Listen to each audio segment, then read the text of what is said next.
This is Kathy Biehl of EmpowermentUnlimited.net with Astro-Insight for the 2023 Libra New Moon Solar Eclipse. The new moon takes place on October 14th, 2023 at 10:55 a.m. Pacific Daylight Time, 1:55 p.m. Eastern Daylight Time, 5:55 p.m. Greenwich Mean Time at 20 degrees Libra, 8 minutes. Relationships are resetting under this month's Libra new moon. It's a solar eclipse, the second in the Aries-Libra series, that is upending previous ways of interacting and shifting focus to the individual. This one rebalances and rewrites ground rules for specific connections as well as for how we operate in general. The process is organic, inevitable, and forceful, but civil, at least on the surface. Although the playing out will no doubt bring surprises, the basic trends and directions aren't unexpected if you've been paying attention. They grow out of influences that have been at work for the past few months. Think of it as installing a new operating system. When that happens with a phone or a computer, the device goes dark and shuts down.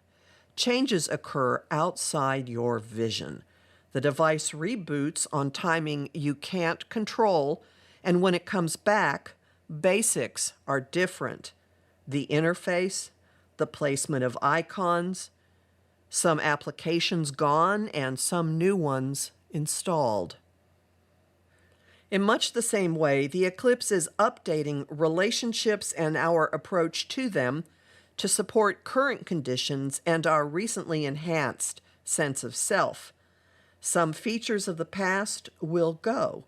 Some situations, some agreements, some specific relationships. Some of the updates fill space created by departures. Some of the updates require or force departures. This eclipse is annular, which means the moon is not completely blotting out the sun, but creating a corona effect or ring of fire. Will that turn out to be symbolic? It will be visible from the United States Pacific Northwest through the Southwest, across Central America, and into South America. The National Park Service has a map showing this month's path as well as that of the total solar eclipse coming in April 2024. In the sky, the eclipse occurs within a noteworthy framework. All of the inner planets, communication agent Mercury, social director Venus, and action hero Mars, have all recently changed signs and moved into different modes of expression than what we've been experiencing. Mercury has left the sign of his recent retrograde, detail-oriented Virgo, and is now in Venus's relationship and arts-focused home of Libra. Venus has left Leo, the sign of her summer vacation and long retrograde, and taken on Earth Mother fix-it duties in Mercury's earthy home of Virgo. Because each is in the other's home, the pair is in a relationship called mutual reception, which means that anything that happens to one resonates with the other. Mars has left Venus's Libran turf for the power, secrets, and intrigue of Scorpio, whose ruler is currently involved with the moon. And Venus and Mars have their own special flavor of cahoots as well, traveling now in the cooperative potential of a sextile. Their interplay assures that this new moon's plantings will be deliberate and anything but quiet. Goings-on will proceed with a great deal of thinking and messaging, conversing and negotiating, with Mercury conjunct the new moon. His contact promises speeches and songs for the comings and goings instead of the usual disappearances and materializations. New seeds and big developments come with pressure, raw survival instinct, and a sense of inevitability. From the moon's wide square to evolutionary change agent Pluto, amplifying the volatility and the futility of resistance, is a trine to Pluto from the other cosmic change agent, radical awakener Uranus. He's angling for adjustments in relationships via an inconjunct to the moon. Neptune is doing the same from an otherworldly inspired vantage point. Credit these two planets if you sense a cosmic finger pushing and poking and pointing the way.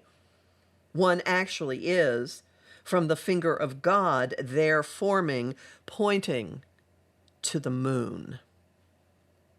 You're no longer the person who entered into a lot of the relationships and agreements you're currently in.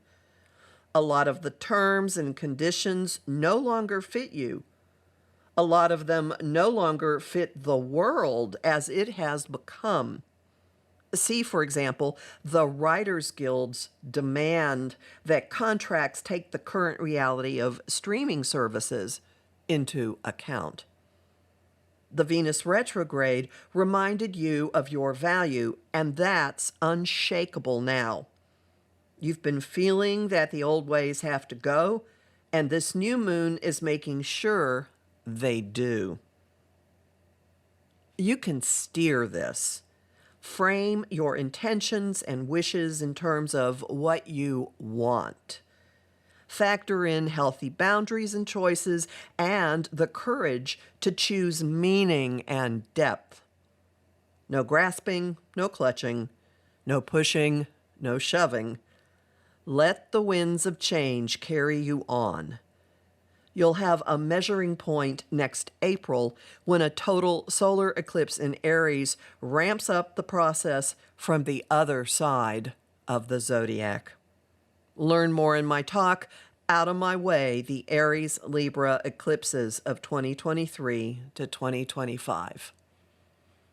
I'm Kathy Biehl, a professional astrologer with more than 30 years' experience. Visit my site, empowermentunlimited.net, to sign up for my mailing list, listen to my weekly podcast, and book a session with me. I host the show Celestial Compass on Om Times Radio on the first and third Monday of every month at 5 p.m. Eastern. I also host lively conversation on Facebook at Empowerment Unlimited and the group The Astro-Insight Lounge. I have lots of bonus content at patreon.com/Kathy Biehl, and I'm really grateful to the people who support my work there. I post on Instagram and Threads at @KA Biehl and on YouTube at the Professional Aquarian channel.